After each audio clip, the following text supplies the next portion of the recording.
So thank you everyone who could make it out tonight. What are the odds? It's President's Day weekend. Tomorrow is the 77th anniversary of the issuance of Executive Order 9066. Our president has just declared a national emergency. Everyone duck! We live in a border town, and we have a constitutional scholar who is about to speak to us. Now I have the distinct pleasure to introduce the members of tonight's panel. Professor Kermit Roosevelt III is a professor of constitutional law at the University of Pennsylvania Law School, a former clerk of Supreme Court Justice David Souter, and an award-winning author. Born in D.C., he attended Harvard University and Yale Law School, and is the great-great-grandson of President Theodore Roosevelt. He serves as a media expert and a keynote speaker, discussing topics including constitutional law, the Supreme Court, civil rights, U.S. presidential history, leadership, conflict of laws, and Japanese-American internment. Professor Roosevelt is among a small group of super forecasters who predict political and world events with more accuracy than several of the world's intelligence services.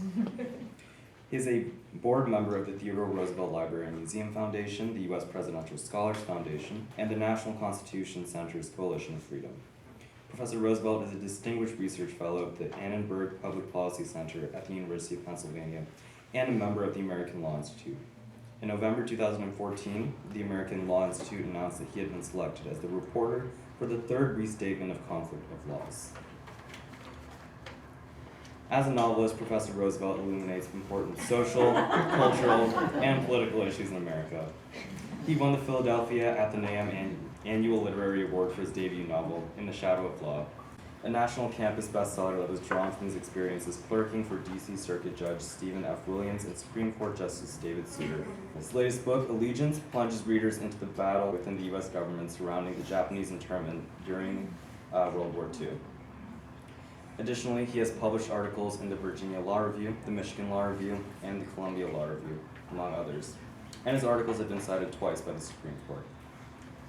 Mr. Jonathan Shulman is a history teacher at Jolla Country Day School and the founder of the Center of Excellence in Citizenship, which strives to promote civic engagement and leadership for students at Jolla Country Day School.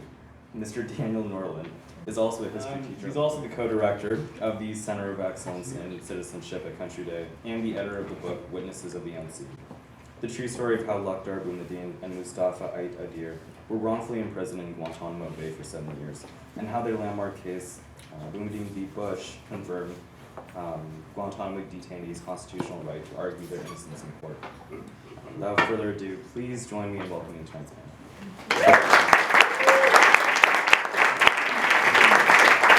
Thank you for being here, first of all. And one of the things I wanted to start with is some of the students here I know are interested in being writers when they grow up. And so I wanted to ask a few questions about that. First of all, just sort of how you decided to get into writing in the first place. Thanks. Before we start, let me thank you all for coming and extend a special thanks to our hosts for this really fabulous setting. I took some pictures outside of how beautiful it was. I was so impressed. But I'm equally happy to be here inside with all of you. So thank you. How did I get into writing? Well, I always liked writing, in part because I was sort of interested in constructing sentences and coming up with new ways to describe things, but also I think primarily because I found it helpful to make sense of my life. So, what we do as fiction writers is we sort of create a world and we imbue it with meaning. And I think a lot of people start out by thinking about their own lives and their own experiences and sort of wondering, what is the meaning in this? And one way to sort of get control over what's happening in your life, this is something I was doing sort of in high school mostly, is to tell stories about it. And then there's a theme, and there's a plot, and there's a point to it all. So really I started writing about my own life mostly as a way to try to understand it. So we heard sort of the list of the many things you've written and accomplished, and like when do you do that? How you're a law professor, you've written all these books. I'm curious what your sort of writing process is, and when you're actually able to carve out time for that, and how that works. Well, it's very difficult. It's not the law professor thing so much as the children that make it difficult. Because what I used to do is I would, on days when I didn't have to teach the next day, I would just stay up until maybe 3 or 4 in the morning. And then I would have a really nice, uninterrupted block of 5 or 6 hours when I could really get into the work. This is known as the Justice that was Ginsburg great. approach. Yeah, I really can't do that anymore because whether I have to teach or not, I have to get up with the kids. So now it is much more a question of finding a couple of hours here or there.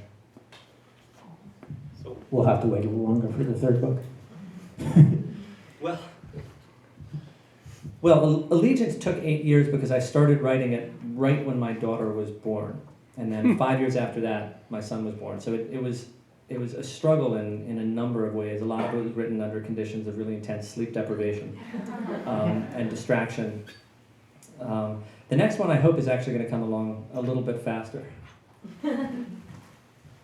Actually, I wonder if you could share a little bit about how you, when you first wrote Allegiance, you wrote it as a historical novel, or I'll let you tell the story since you wrote it, and then Okay. the response you got from your editor on that, or your publisher on that. sure. Well, so my editor, the editor of my first novel had said to me, I want your next one to be set in the Supreme Court. And it seemed like an interesting idea, and I was a little bit worried about writing about the current Supreme Court because I didn't want Justice Souter to be thinking that I was telling secrets I had learned from my clerkship with him. But we came up with the idea of setting it in the past, which seemed like a good idea to me because it meant that I could go through the whole history of the Supreme Court to find an era and a set of cases that had some resonance with contemporary concerns. And so I started learning about the Japanese American detention, and I had taught constitutional law, I taught korematsu, but there was an enormous amount that I hadn't known. And as I started uncovering all of that material, I was thinking, wow, this is so fascinating. People will be really interested in this, and I barely need to fictionalize anything. So the first draft of the novel was really scrupulously accurate. And it didn't have some of the elements that came in later. There's a murder mystery, there's a love story.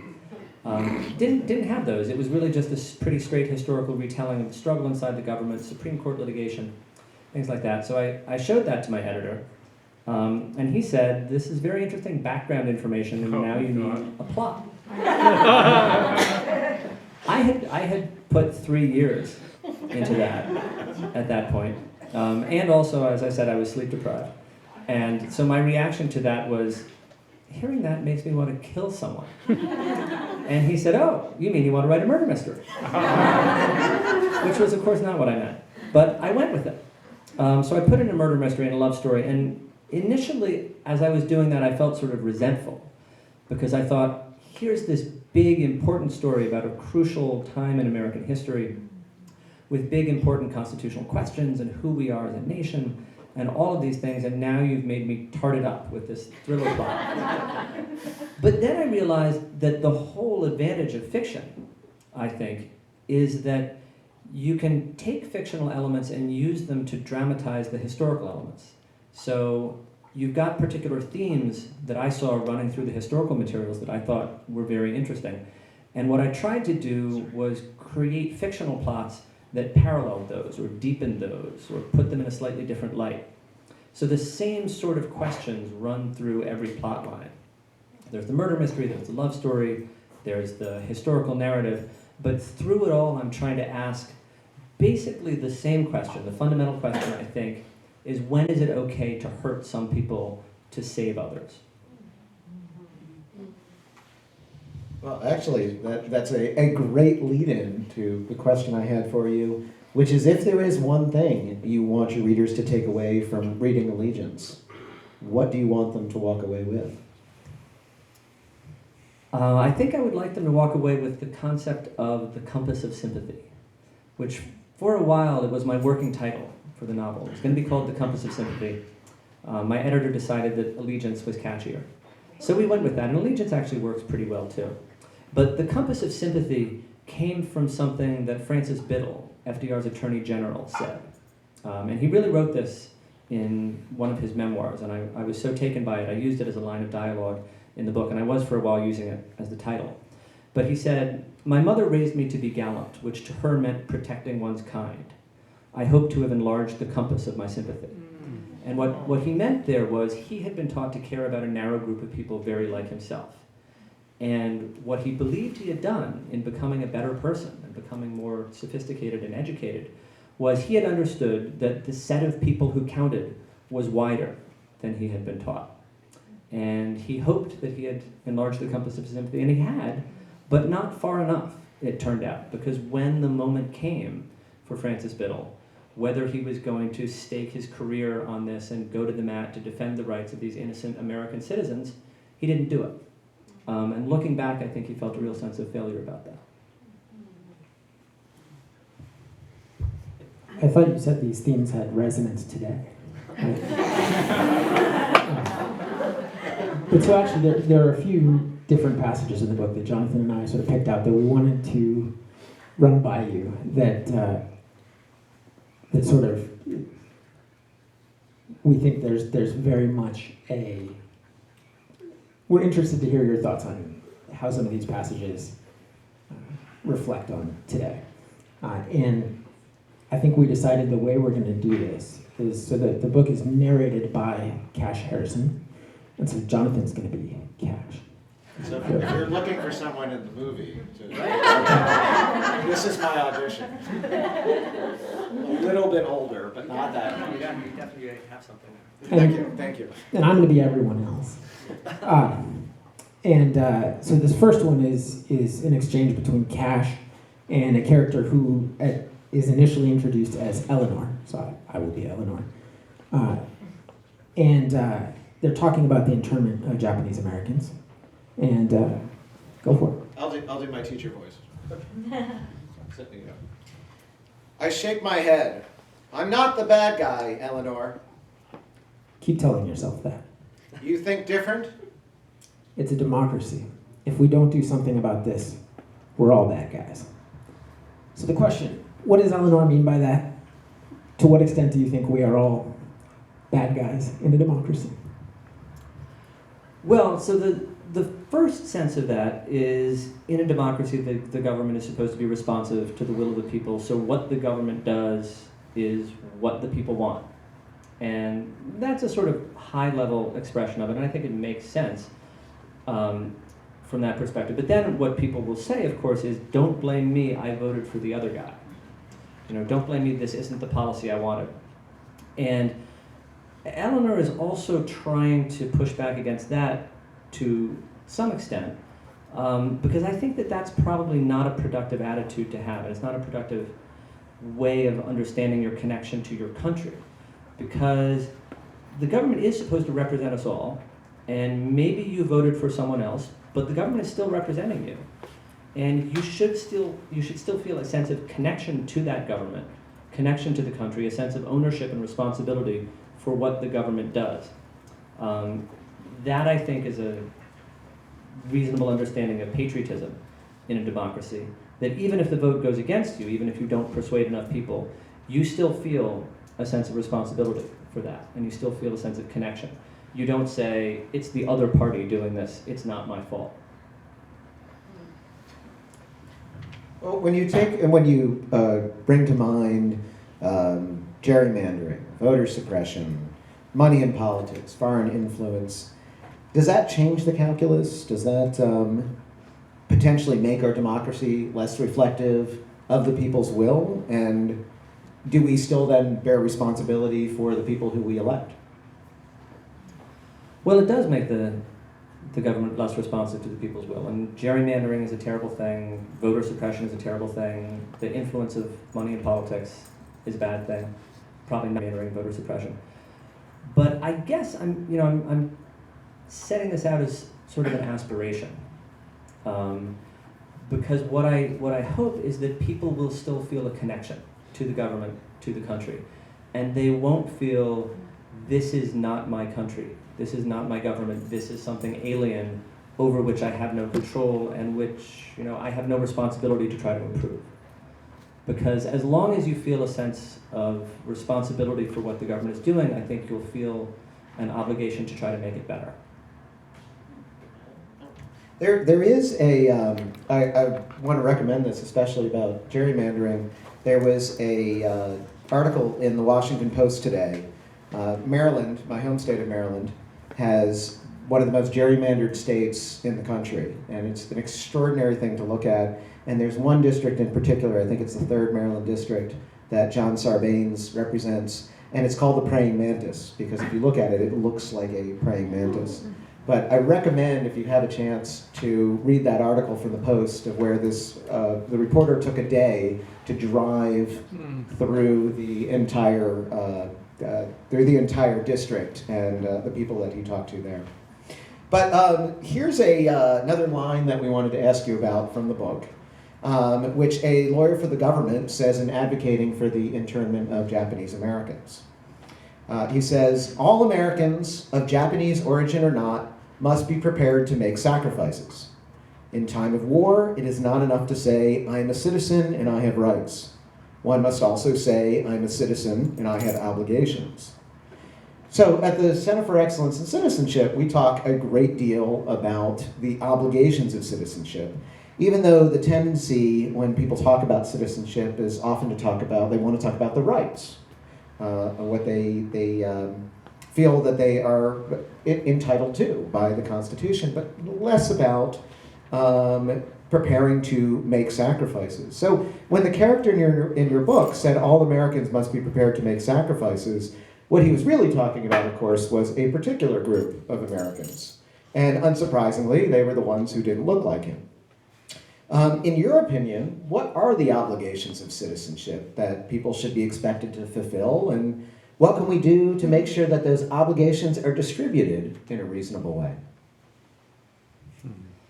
Well, that's a very good question. So the line there, one must not only say, I'm a citizen and I have rights, but I'm a citizen and I have obligations. That's ripped from the headlines, or rather it's taken from the actual oral argument in that case. That's what Solicitor General Charles Fay said. And it was especially poignant in the way that you point out, because of the way that people viewed this question of obligations and what is it fair to ask of people during wartime. Because many of the Japanese Americans in the Japanese American Citizens League did in fact say, this is how we can prove our patriotism, this is how we can prove our loyalty, this is what our country is asking of us in wartime, and we should not shirk that obligation. And that was about being forced to leave their homes and their property. And it turned out suffer enormous economic losses. It wasn't actually about being detained in camps, because detention in camps was not part of the original plan. Detention in camps only came about because it turned out that no one in the interior states would accept the displaced Japanese Americans. So if you think about this in terms of, hey, war demands sacrifices, there's one group of people you're asking to leave their homes and give up a lot of their property, not really knowing if they're ever going to be able to return. And then there's another group of people you're asking maybe to take in their displaced fellow Americans. And the Japanese Americans said, yes, war demands sacrifices.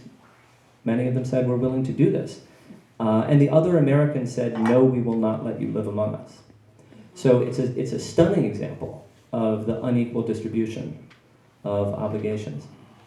And more generally, yes, it happens throughout American history.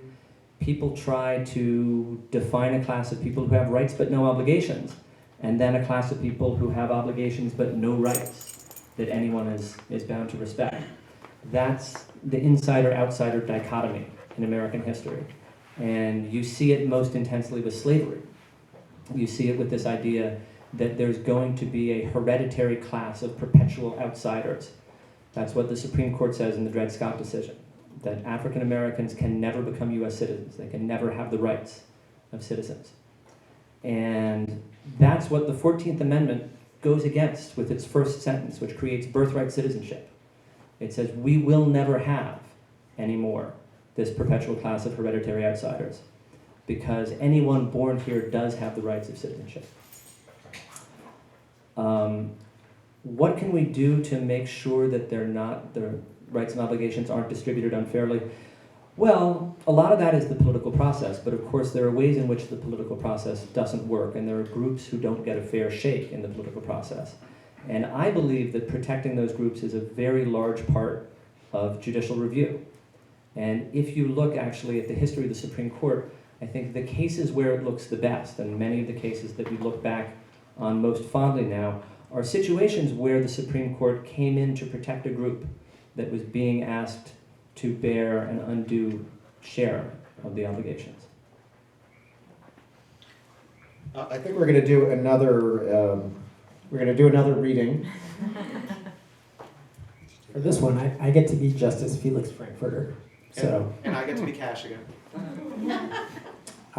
And we are debating this opinion that I, Justice Frankfurter, am about to issue, or I'm about to sign on to, excusing the internment camps. And Cash is not a fan. So, I'm the justice. Cash. What will be gained by spending our time and energy laying blame for the past? Some people may have exceeded their authority. That's what the opinion will say. Detention of loyal Americans was never part of the plan. But as far as the program went, it was approved by the President and Congress, and every expert consulted said it was safe, necessary, and effective. They said nothing of the sort. I have the reports, the FBI and the FCC. What are you relying on? Carl Benetton's memos? I have the word of the Solicitor General. This is the position of the U.S. government. Charles Fahey himself asked you not to do this. He asked you for an honest judgment for the truth. What will you give him? I'll give him the way to move forward.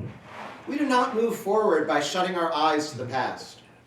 Yes, we do. That's exactly how we move forward. And And now, Cash is narrating. He's no longer internal talking. monologue. I look at him for a moment. I am thinking of Carl Bennetson again. He didn't make the policy. He just told a client what the law allowed. No one made the policy, it seems. Perhaps there never was such a policy at all. But men lay in the stockade, and blood flecked the wall, and blue chips of china danced off the ground where the wedding plates were smashed. Look forward, Frankfurter says, but what he means is look away. So this is something that, as a history teacher, I think as history teachers, we think about this a lot. That, I agree with Cash. We don't move forward by closing our eyes to the past. But it is often a lot easier to do that, to look forward and, like you wrote, to look away. I'm curious, as history teachers, how do you think students, how should we have them balance, on the one hand, the importance of keeping your eyes open, not shutting your eyes to the past, with the fact that in many ways it's easier to do that. Also, I'm curious if in reading these passages we sound anything like how they were written. I'm guessing we're not quite doing it justice, but it's fun. It's great. It's great. You put a lot of passion into the lines. I like that. Well, so in terms of looking backwards and looking forward, I think, of course, we have to look forwards because the future is ahead. But the question is, what future are we heading towards? And in thinking about that, in constructing an ideal that we're trying to move towards, I think understanding the past is essential because that gives us a sense of what we want to do. Maybe there's a good example in the past we want to live up to, or what we don't want to do, what we've experienced and never want to go through again. So they say, those who do not remember the past are doomed to repeat it. And I think that it's very important to understand what's happened in the past because we actually do that a lot. Over and over again, we make the same mistakes. So we should have history classes. People should so another thing in that passage that I thought was interesting was this idea, no one made the policy, perhaps there never was such a policy, and yet, despite there not being a policy, there are very real consequences of this non-policy. People's lives are ripped apart. And I'm curious if you think there are any instances of that today where a non-policy has a real impact. Well, absolutely. This is one of the things that we do over and over again, in part because we want to believe that we're the good guys. So the government does something terrible.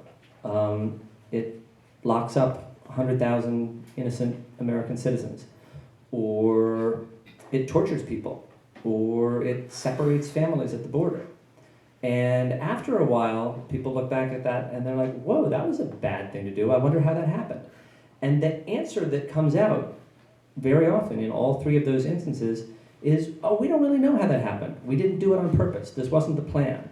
Some people went overboard. There was a few bad apples. There was no policy. But in fact, usually there is a policy. What's happening is people want to deny responsibility for it, and the American people are surprisingly willing to go along with that because I think they believe it's a democracy. We're in some sense responsible for what the government does, and it's much easier to say this was a few people exceeding their authority, which is amazingly what the Supreme Court ended up saying about detention in camps. It wasn't authorized. Of course it was authorized. Everyone knew it was going on. The government sent troops there, Congress funded it, Eleanor Roosevelt visited the camps. The idea that this was just some sort of rogue agency, the War Relocation Authority, is crazy, but that's what the Supreme Court said in that case. And because people have difficulty with the idea that this is something the United States has done, this is something we the people have done, because it's inconsistent with our idea of ourselves as the good guys, it becomes very easy to pretend that it didn't happen, or that it was an accident, or that it was just a couple of bad apples. And that's one of the things that I was saying I think we do over and over again, and we will do better going forward if we remember that. Can I ask you, when you think back to your earliest, the first time that you heard that Japanese American internment had occurred? I've been asking people that recently. I was talking with one of our colleagues at Country Day today who went to Warren College. And she said it was not until she was at Warren College at UCSD that she was even aware of Japanese American internment. And a lot of that was the discussion of how Earl Warren rode the politics of Japanese American internment into the governor's mansion. Which puts him, it's a controversial figure. It's something that they're dealing with there at Warren College. And I was thinking about the very first time that I'd ever heard of this piece of history that we didn't want to talk about, and I wonder if any of you had the same experience. It was The Karate Kid. Do you remember the movie The Karate Kid? And in The Karate Kid, there's a scene where Daniel comes in and he finds Mr. Miyagi, and Mr. Miyagi is drunk. And he sees Mr. Miyagi, he has a picture of this beautiful woman, and he discovers that Mr. Miyagi had served in World War II, but his wife had been interned, and they had a child in the internment camp who died, as did his wife. And that was the anniversary. Oh, it's only one scene. I won't ruin the whole movie for you. But I remember there, I had to have been second grade or third grade watching that, and I remember turning to my mom and saying, what are they talking about? And learning at that moment that we had taken American citizens and locked them up. And so I was curious, when did you come across this story? Well, I'm not sure when I first learned about it. It probably would have been a middle school history class, but I really can't remember how it was presented there. Well, let me talk about, I want to give you two passages here about how I think Allegiance really beautifully describes the promise of America. The first passage, I'll go ahead and read, and the second passage, you will get another dramatic reading from me and Dan. And I think it will be your last dramatic reading, I'm sorry to say. You're devastating. We will be at a street corner in San Diego doing dramatic readings from Allegiance for anyone who's interested. That's what we've been. The story of America is a story of trying to live up to our ideals, of falling short, and of trying again. Thinking about the past is one way we may hope to do better next time. For this, the boats crossed the ocean, the wagons crossed the mountain pass. For this, the songs were sung with desert all around. This is what is given. The promise there is still a way. If we can find it, the promise we can always be renewed. And there's that. And then there's another passage, a couple pages earlier, and it's an exchange between Cash and Clara about America's failure to intervene earlier in World War II. Okay, go for it. Cash says, "We did the best we could." No, you didn't. The boats you turned away, the trains you did not stop. There were women there. There were children. Wait a second. That wasn't me. It was your friends. It was men like you. We fell short. I know we did. And we probably always will. But we'll always try to. And if we're not perfect, we can always be better. And then this is narrating. I would try to act this, but I don't think I can. Clara turns. For a moment, there is nothing on her face. Then sadness, but so distant it is like the expression on a statue. So, tell that to the children, the girls and boys who are puffs of smoke. Tell them you can be better. I think they'll agree. I thought that was powerful. And I'd love to hear you expand on the underlying tension here. At what point does "we'll do better next time" become less of a noble aspiration and more of an excuse? What do we tell the people for whom there won't be a next time? Well, I'm glad that you picked those two passages because they are actually supposed to be sort of point counterpoint. And what you see there is that Cash is giving you one of the stories that Americans like to tell about ourselves, which is we have great ideals, and we've always been working towards those, and sometimes in the past we fell short, but, we'll do better next time. And American history is sort of a series of successes, working out these ideals and getting better over time. And American identity is a continuous identity, so that our fundamental ideals are there at the very beginning in the Declaration of Independence, and we're just sort of more perfectly realizing them over time. And that's a nice and comforting story, and for someone in Cash's position, it's sort of easy to tell because he's from a very privileged background, and he hasn't suffered through any of the failures of America to live up to its ideals. And then Clara has a very different perspective on it, which is what's important is not these great things you say about what you're going to do in the future, but what you actually have done in the past and are doing in the present. And you can't just say it's going to be better next time.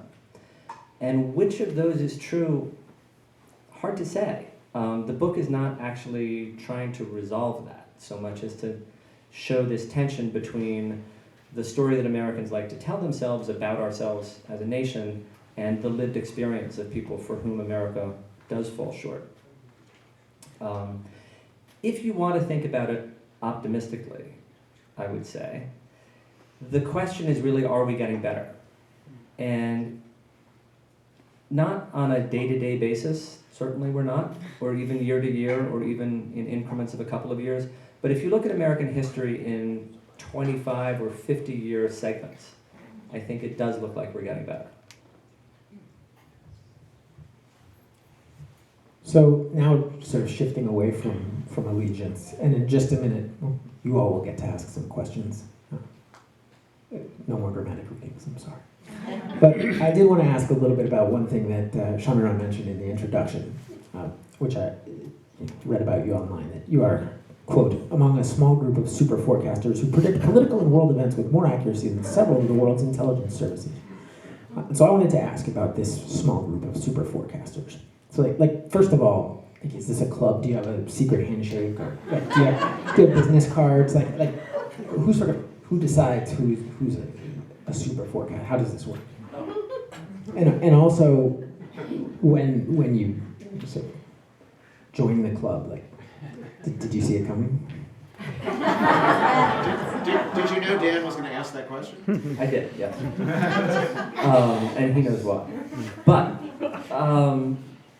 so how did I join the club? Well, the Department of Defense, I guess it was running a study to figure out the best ways of predicting future events. And so they had intelligence analysts at work, and then they had a bunch of different teams competing. And the different teams were using different methodologies, and some of them were trying to use subject matter experts. And I just got an invitation to join this project because there were some Penn professors working on it, I guess.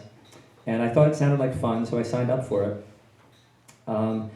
And I did pretty well, but I'll tell you the reason, thinking about it, why did I do well? It was really because I was able to figure out when other people were making mistakes. So in my experience, there were a bunch of questions that they asked us to predict that you really couldn't predict. At least I couldn't. Maybe some people could. And I felt like I had no advantage on that. But what I was able to do was identify some questions where people were saying things that just couldn't be right. And the way that it worked was sort of a trading market. So you would like buy or sell outcomes. And then, if you ended up with a certain amount of money at the end, it was fake money. But if you ended up with a certain amount of money at the end, you would reach the super forecaster level. And so basically what I did was I tried to find situations where people thought they knew something, but they really didn't know it. And then I would bet against them.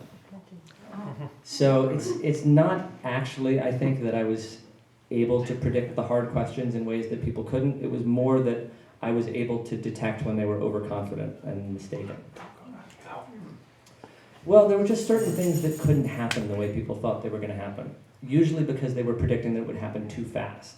And I would know something about the stages that this had to go through. So there were some about negotiations, and I could see how slowly the negotiations were progressing and predict that there was no way it could be completed by the date that they were betting on. Or in some case, my knowledge of the way the US legal system works and how long it will take a case to reach the Supreme Court. Things like that. It's not that exciting. Well, I'll ask you this. What should we be paying attention to that we are not paying attention to right now? Wow. There are so many things that we should be paying attention to. It's hard to keep track of them all, but I think we are paying attention to most of them. I would say, wow, there's so many things to say. Try not to get distracted by the scandal of the day, and pay attention to your community. Mm-hmm. Pay attention to the horizontal connections among American citizens. Thank you very much. So we're going to open it up to questions from you in the audience. Before we do that, though, I wanted to introduce somebody who is really a spectacular person and a friend of Country Day. So I'm going to embarrass you, Jeannie. This is Jeannie Elia, right here. And she came and visited us at La Jolla Country Day 2 years ago. She is known as the lady who cursed in front of the middle school. So they all remember her for that, because she just tells it like it is. And Jeannie came to speak on the occasion of exactly 2 years ago. It was on the occasion of the 75th anniversary of the issuance of Executive Order 9066.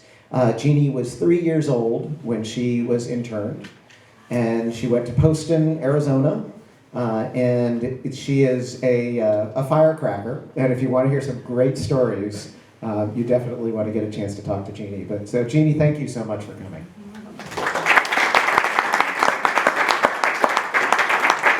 And Shamiran, at this point, we're going to hand the microphone off to you to share with anybody who wants to take questions.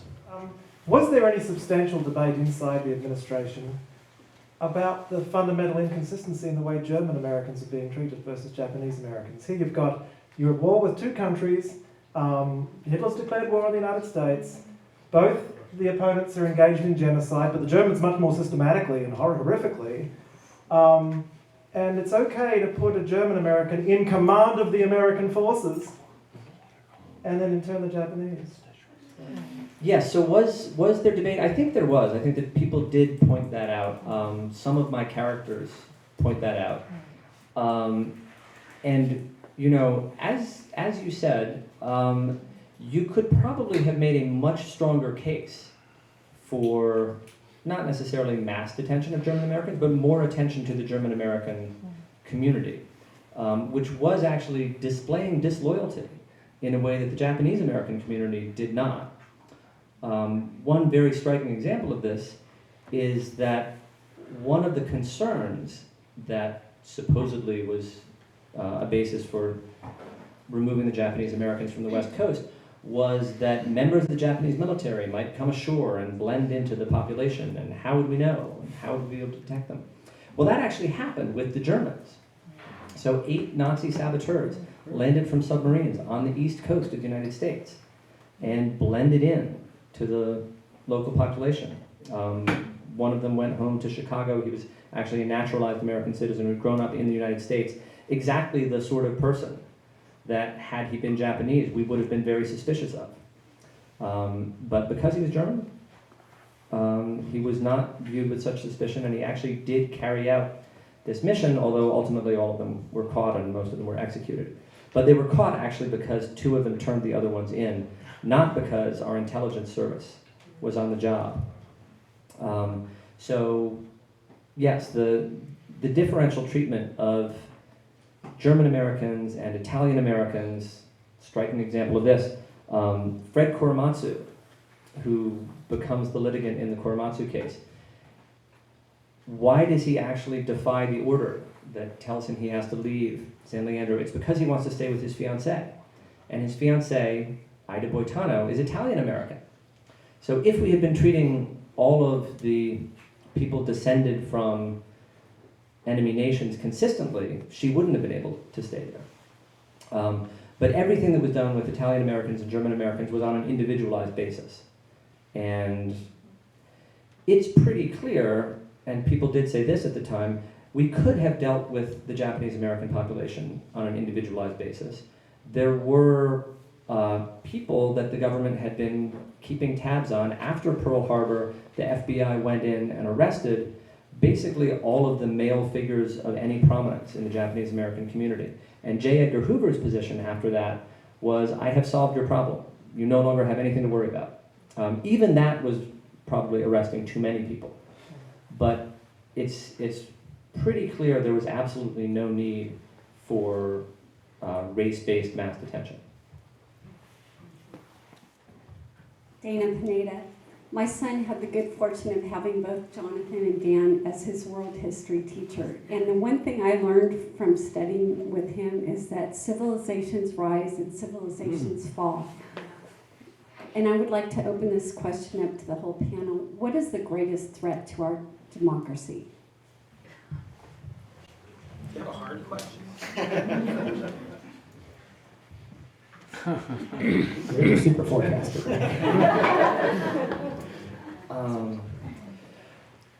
I think the greatest threat to our democracy is the extent to which people of different political persuasions find themselves living in different information environments. Periodically, I won't tell you what my political views are, but periodically I get blog posts or news articles or something from a person I know who has different political views saying, just so you know, this is what we're thinking on this side. And I read these things and I think, you're crazy. All of you people believe these things that have no basis in fact, and it's terrifying to me to think that actually a lot of people think that way and believe these things. But they think the same way about me. And there are probably a bunch of things that I sort of take for granted that could use closer scrutiny. And there are probably a bunch of things I believe are true that are not true. And to the extent that we're all consuming this self-reinforcing pattern of ideologically slanted information, that's going to drive us farther apart and make it much harder for us to work together. I agree. Good answer. And I would add to that, I think I would expand on that, is the responsibility to vote. And if there's anything that I try and do with my students is make sure that they register and make sure that they understand whether they have the opportunity to vote, whether they turn 18 before an election while they're still at Country Day or they're going to turn 18 later, but understand that that is their voice. And we do, as talking about with gerrymandering, voter suppression, we do a really good job, and historically the United States has done a really good job of limiting the vote. of making it difficult for people to vote. And that you look at some of these situations in Florida where people, it seems like every election, there are people waiting 4 hours in line to vote. It's extraordinary. It's extraordinary. I tell my students that if I needed to, I could say to Gary, Gary, I need to go off campus because I need to go vote. And I could do that. I could take a break in between my classes. But there's so many people who can't do that, who are living paycheck to paycheck. And to have it's so refreshing to see the debate going on today about an effort to make the vote more accessible to people. But it really tells you something, and I am going to give away, I guess, a little bit of my political leanings. When the majority leader of the Senate writes an op-ed and calls it a power grab. Just the idea of maybe we should have a national holiday where people can vote. Maybe we should make it easier for people to vote. Yep. No, and this is kind of a combination of those two answers, but I think it's the fact that if we don't pay attention, this can all fall apart, and it's really hard to pay attention because there are a lot of things to pay attention to, and I think what gives me hope. What gives me hope is that students, including yours, I think are able to pay attention to all of these things, and I think are capable of doing something about them. And so that gives me some optimism. But I think that's the challenge, is can we pay attention to all of the things we need to pay attention to, which is difficult. And my students in the audience, the answer is yes. Yes, you can. Like Shamir. If the greatest issue that we're being faced is aligned with confirmation bias, that we tend to read and study things that align with our views, what is our role in education, whether it be a K-12 education, undergraduate education, or where you're at the University of Pennsylvania, to teach the next generation how to get the information so that they can form ideas and perspectives without that bias that you're warning us is the greatest harm that we can do for democracy today. You need a Center for Excellence in Citizenship. But I'll let wiser people than me expand on it.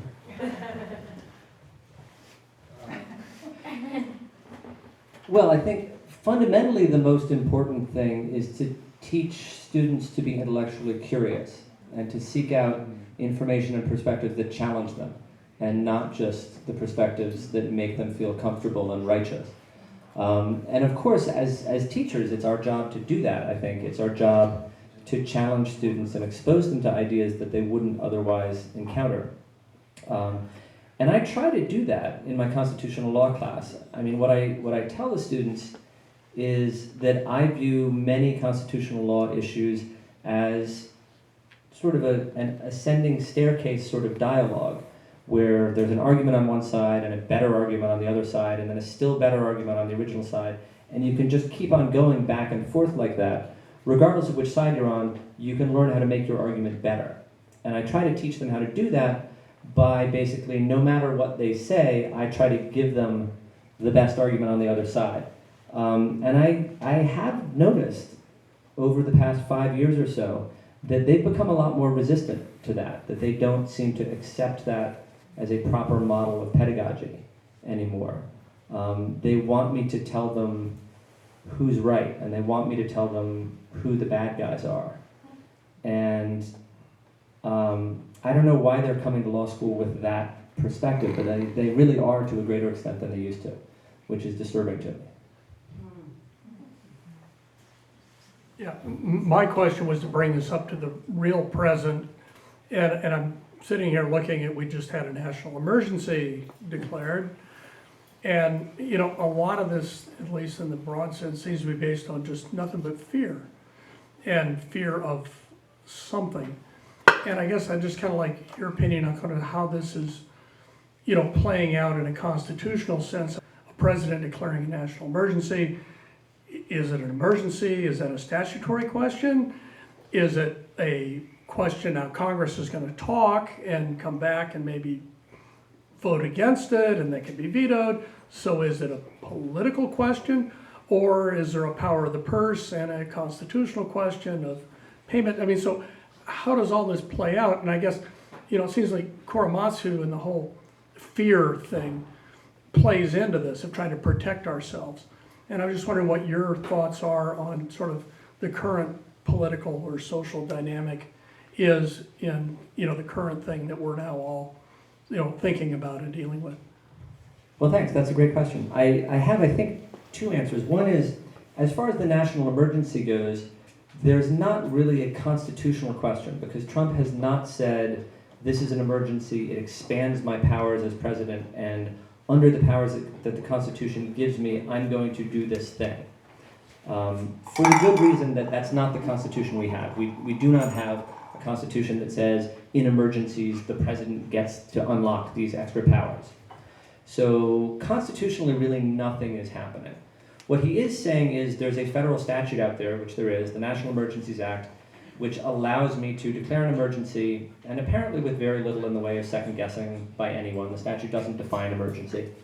And then that allows me to invoke certain other statutes as sources of funding, and it's not at all clear that the statutes he is invoking would authorize funding for what he wants to use it for, but I think this is all just a question of statutory interpretation. There may also be a constitutional problem in that even if the court agrees that the statutes give him the money he wants, he can't actually seize private land without legislative authorization. So that might be a constitutional problem. But at the moment, I think this is just a question of statutory interpretation. But I was very struck by what you said about fear, because another thing that I have learned in my conversations with people on the other side of the political aisle is how much they really fear us. So this is true for both sides. There's a lot of hate of people's political opponents, but it really comes from fear. And it's very hard for us to think of ourselves as threatening and scary. But the people who are politically opposed to you, and I say this no matter what your political position is, there's some hate there, but it really is coming from fear.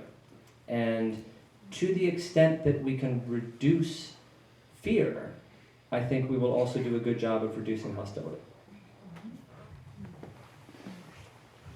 I was wondering if there's a source of unbiased ideological unideological news, I guess, because you mentioned people are in their own circles of sort of information. And then I guess this isn't really a formed question, but you talked about the rights and responsibilities of us as citizens in a democracy. And I feel very powerless at this point in terms vis-a-vis what's happening at a national level. I mean, I know I have a right to vote. I helped on some red to blue campaigns, that kind of thing. But I don't know if you have any comments on that or how to address that kind of feeling. Well, so first on the unbiased news source, I doubt that there is one. Certainly there is no news source that people from both sides would agree is unbiased. On the question of powerlessness, all I can tell you is don't give up. Because all of the successful movements that changed America and changed the world started small. They started with people who couldn't do much on their own. But there's no force in the world like an idea whose time has come. I'm paraphrasing someone or something like that. When the time is right and when people are pushing in the right direction, things build. And I think you can see that in America today. I think you can see the American people standing up for American ideals in a way that has been, to me, incredibly heartening.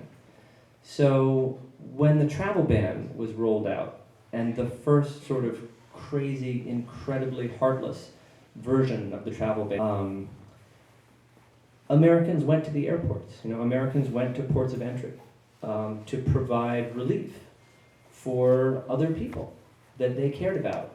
Not even because those people were Americans, because a lot of them weren't, but because they were able to see a common humanity that they thought deserved attention and respect and care. And when bad things happen, I'm always inspired by the response that it calls forth from people.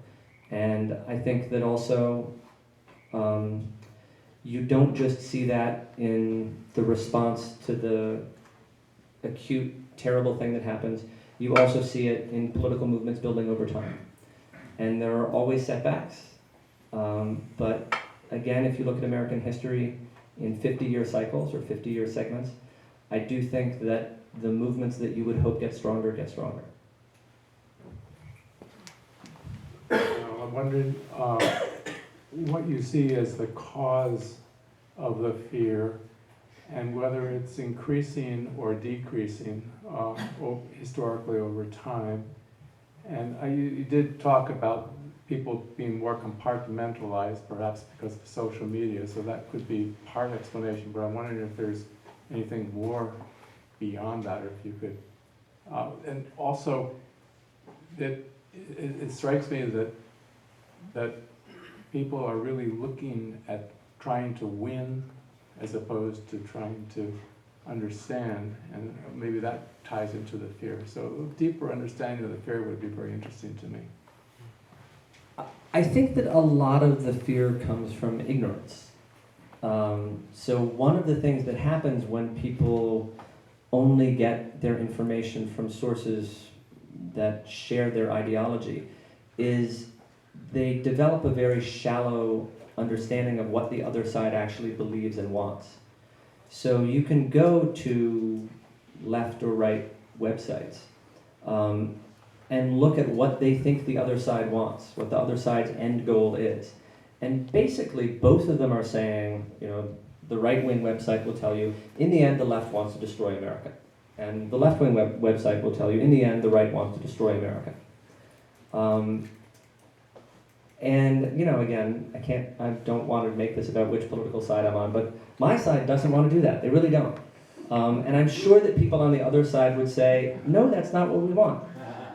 But when you don't have very much exposure to people on the other side, it becomes easy to present their views and to understand their views in this simplistic and extreme way that sort of leads people down the path to thinking, yes, in the end, basically, they want to kill us all.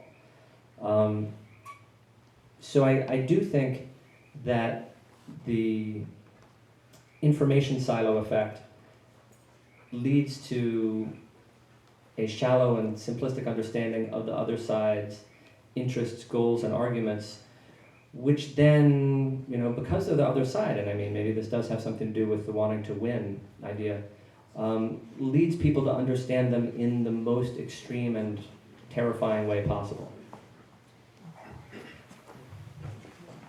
You want to add to that?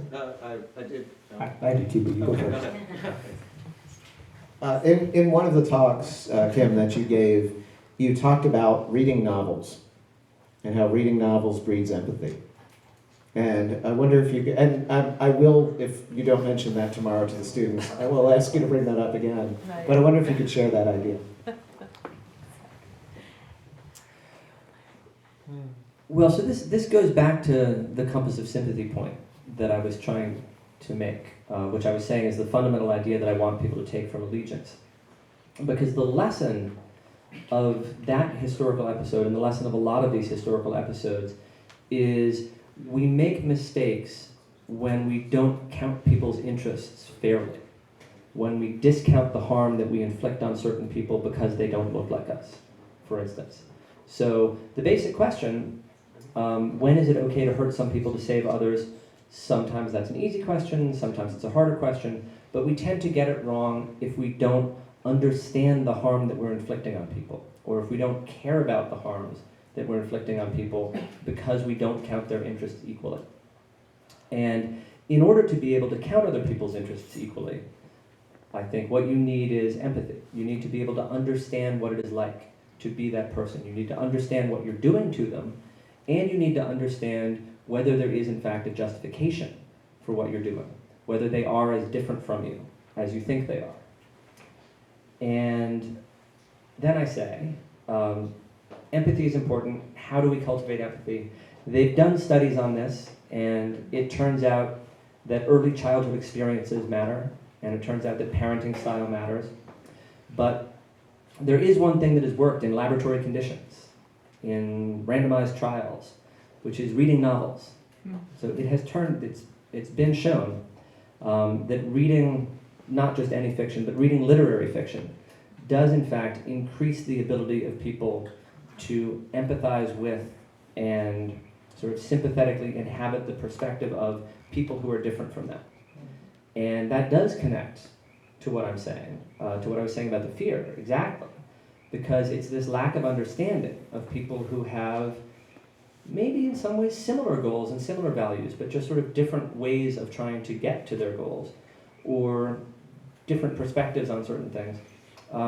It's an inability to empathize with them that, one, leads us to discount their interests and maybe harm them unjustly, or two, to misunderstand them and fear them when maybe we don't have to. So sort of something that to me is fascinating about all of this is sort of fear being self-reinforcing in the sense of what we notice.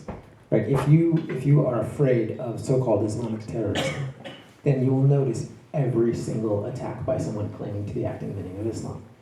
And you will notice that more than you will notice all of the attacks by white supremacists, say. And I think a lot of things are like that, where this goes back to your point about sort of getting outside of the bubble that we're in, that if we can do that, we can do that calculus a lot better.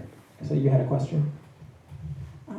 You talked a lot about that we tend to bias our informational choices, and maybe our whole generation is doomed. But what I'd like to think is, at what point and how far down the education system can we go? Typically, educators are biased in one political arena more than another. And you mentioned that the past 5 years that you have noticed that your law students have come in and they don't want your ideas of thinking for themselves. They want you to tell them what they should think.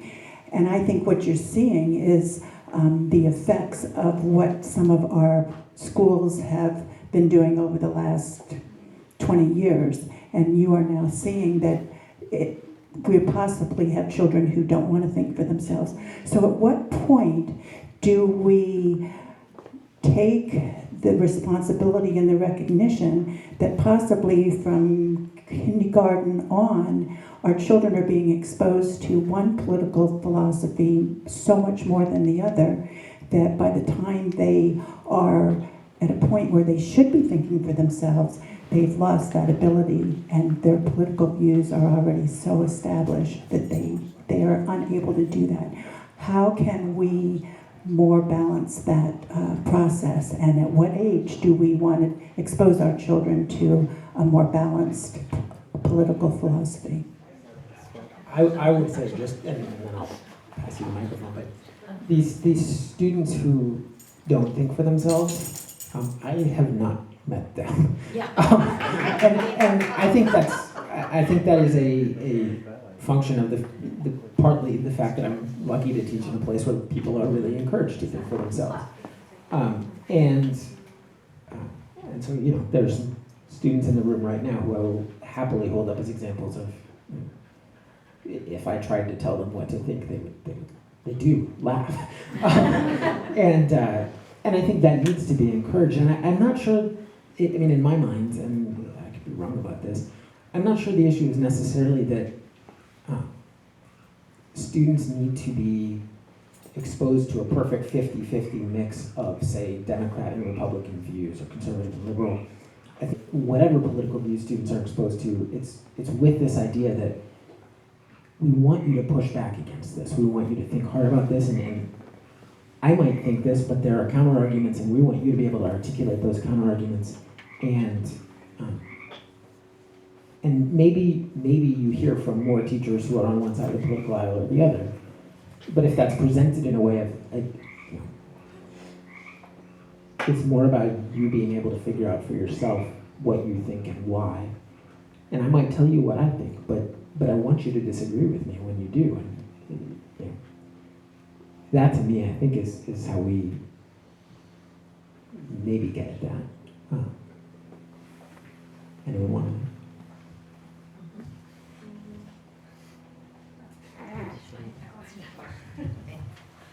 So this does tie in. We have three millennials, and I completely agree with you because it comes down to what's right or wrong. And these kids get it, and they'll call it on both sides of the aisle. And I see this happening every day, and I think where the fear comes into the parties, the people that we've elected into power. They're in action. That's the fear. Because these kids are saying, why don't they speak up? Why aren't they doing this? Why aren't they listening? And their inaction is what's making everybody uneasy. There comes a time when your friend, your party is doing the wrong thing. And you have to be able to say to your friend or your, political person that's next to you, hey, this isn't right. But that isn't what's happening here. And it's happening on both sides.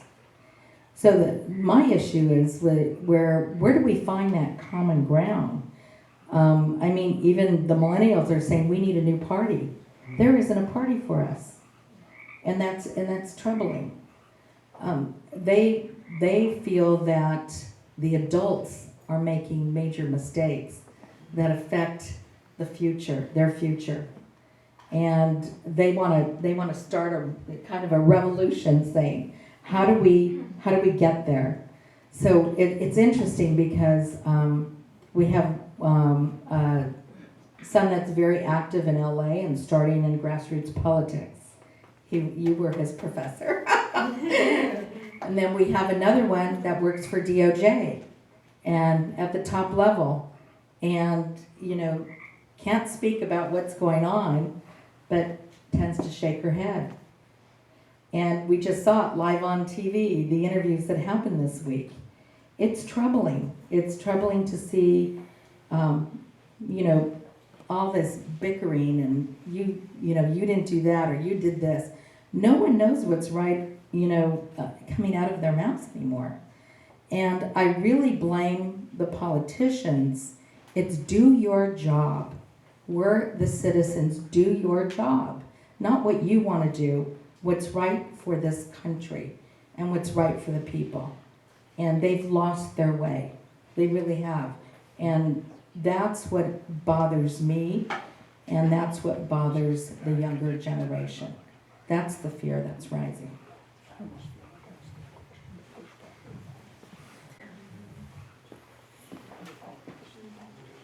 Similar to today's perceived parallel worlds of the media, according to your research, was there a similar kind of media outlet that, was there a dichotomy in the media in terms of the perception of the internment camps or during the Second World War, or was there a straight up backing of the internment of Japanese citizens or Japanese American citizens, or was it actually a part of media that spoke up against it? Well, that was a very different media environment. So you had far fewer voices and a much narrower range of opinion. And generally speaking, the U.S. media was quite supportive. The U.S. media was quite supportive of the government during wartime. The U.S. media didn't report on things that they knew that would have been embarrassing to political officials. It was just a very different world. There was a much tighter partnership between the government and the media in those days. And so in that it was pretty much consistent support, except for I can't really think of any major papers. The Quaker communities were strongly opposed to the detention of the Japanese Americans. And there were groups of Americans around the country, but basically just private individuals who thought that this was wrong and who would do what they could to mitigate the hardship.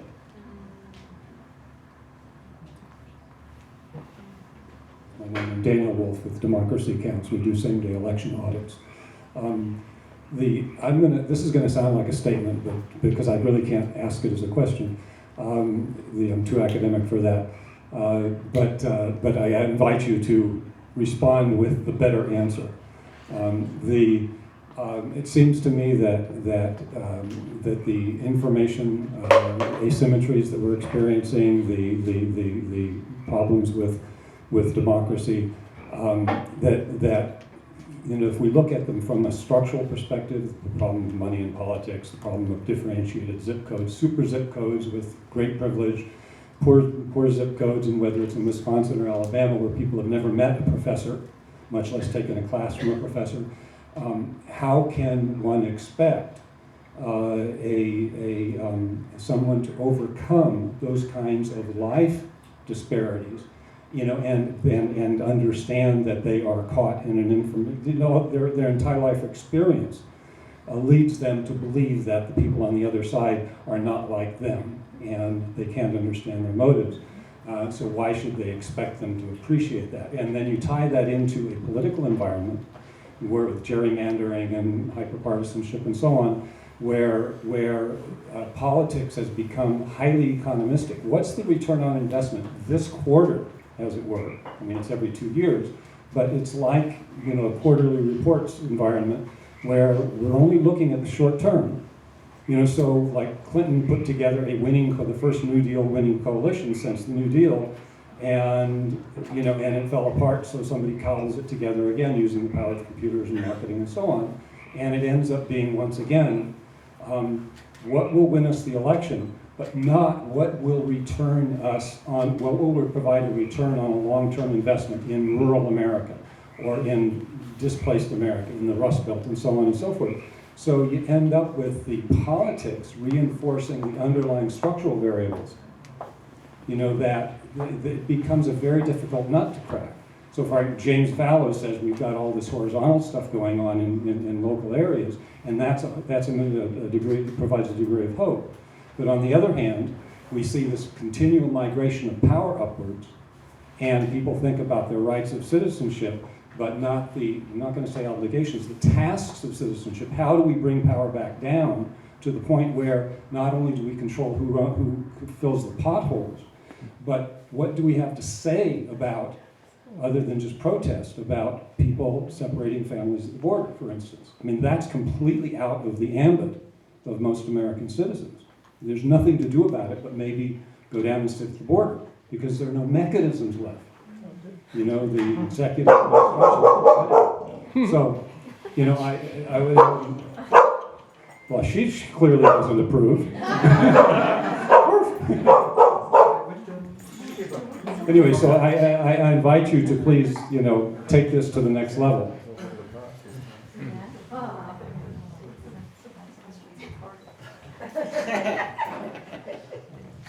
Yes. And although I have a very elaborate and eloquent answer to that, unfortunately we're out of time. I want to make sure that we do have a little time for folks who were able to get copies of Allegiance, of which they're in dwindling supply. If you were able to get copies, Professor Roosevelt will sign them for you. If you weren't able to get a hard copy, and you purchased it through Kindle or something like that, he'll happily sign your iPad. Or we have some constitutions, which, there's some good ideas in there. Like I'd encourage you to take one. I think it's a good document. It's pretty good. So, any concluding remarks? Please take a constitution. If you do not have a constitution handy, you should have a constitution handy. One of the best moments in a history teacher conference that I ever experienced, and this must have been at the National Conference on the Social Studies a number of years ago. Sandra Day O'Connor had recently come off the court, and she was the speaker. And she was up there, she was speaking, and you've got a room full of 1,000 history teachers who were just, mouth open watching her. And we were at the Q&A part of it, and somebody asked a question. It had to do with the Guantanamo Bay cases. And so Justice O'Connor began answering the question, and then just stopped. And she turned around and she left the podium, and she went back to the table behind the podium, and there's all this whispering, what's going to happen next? And she pulls out her old lady bag, big old lady bag, and she starts rifling through it, and then she pulls out her Constitution, and she walks back to the podium to continue answering the question. And 1,000 history teachers broke out into applause. So you know what? If Justice O'Connor is carrying around her Constitution in her bag, I think the least we can do is make sure that we're carrying around the Constitution with us as well. So please grab yourself a Constitution on your way out. But I also want to thank a number of you, or a lot of people here. I want to thank all of you for joining us here. Kim for coming all this way for our beautiful weather. And we're going to have the opportunity of having him speak at La Jolla Country Day School tomorrow. I want to thank our hosts, Shamiran, for doing an excellent job in introducing us, and the Q&A, and the Das family, especially Skipper for making sure that if anyone was at the door, we'd all know. And so I appreciate that. So thank you very much to the Das family. You've been such wonderful, wonderful supporters of the Center for Excellence in Citizenship. We do have some pretty cool events that are coming up, one of which has not been announced, and so I'm going to announce it for the first time today with all of you. And we'll be rolling it out. You'll have the opportunity to RSVP for it fairly soon. On March 14th, which is easy to remember since that's Pi Day, 3.14, right, mathematicians? Mostly constitutional scholars here, that's all right, lawyers. But on Pi Day, on March 14th, we will be hosting with the San Diego Diplomacy Council a global social hour at La Jolla Country Day School. And this will feature not one, but 2 delegations who will be visiting. One is a delegation of educators from Iraqi Kurdistan who are here in the United States and will be interacting with our students in order to learn about religious and public education curriculum. We also have a second delegation, which are 7 educators who teach English in their own countries from 4 different continents. But that's not the most exciting part. The most exciting part is they will be there, and their purpose will be there so that we can interact with them. But we will also have one of the winners of the State Department's International Woman of Courage Award. And those awards will be named in, I think, about 2 weeks, just 1 week before we'll be hosting the Global Social Hour. So we hope you're able to join us on March 14th at 4:45 p.m. to 6:45 p.m. at Community Hall. There'll be more information about that. And something else that we're doing, and I want to, my hero over here, Juliet Welk, who's helped put all of this together, with my other hero over here, Chuck Spielman, and his wife, Amy Spielman, who are, yes, they're worthy. And Chuck has put together as I presented it to Juliet's class before I brought them there, I said, we have somebody who's in our Country Day family who has an extraordinary collection of artifacts, mostly from World War II, but not exclusively from World War II, as well as a collection of classic cars as well. And I said to the students, we're going to go and see this private collection, and it's amazing. And the students came, and they went through, we went 2 hours with our tour from Chuck, and they walked out, and they looked at me and said, Mr. Shulman, you really undersold that. I said, I told you, this is amazing. And they said, yeah, we didn't believe you, but this is beyond that. And so this is now, of course, here where we're the 75th anniversary year of the D-Day landings. And La Jolla Country Day is remembering that, where we have 3 days that are coming up where you can come and get a tour from Chuck, the collector himself, a Vietnam veteran who is incredibly supportive of military veterans. This is an extraordinary collection. Kim, in fact, will be getting a private tour tomorrow, and you're really in for something. But the dates that are available, we have a sign right here next to the Constitutions. So when you come to pick up your Constitutions, go ahead and look at the dates that we have available. Go ahead and email me, or look out for the announcements if you're in the Country Day orbit. Look out for the announcements there in RSVP. We would love to have you. It really is an extraordinary experience. So thank you all, and please continue to stay involved.